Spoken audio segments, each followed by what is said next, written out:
আসসালামু আলাইকুম। আমরা এখন যাচ্ছি সুগন্ধা বিচে। আমরা এখান দিয়ে যাচ্ছি সুগন্ধা বিচে। অনেকেই গোসল করে আসছে এখানে। আমরা চলে আসছি সুগন্ধা বিচে।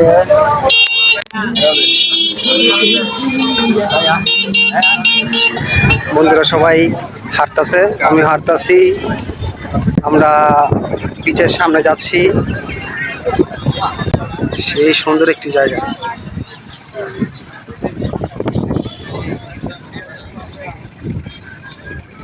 আমার এই প্রথম দেখেন, আমার পিছনে অসংখ্য মানুষ আর ঢেউগুলো দেখেন।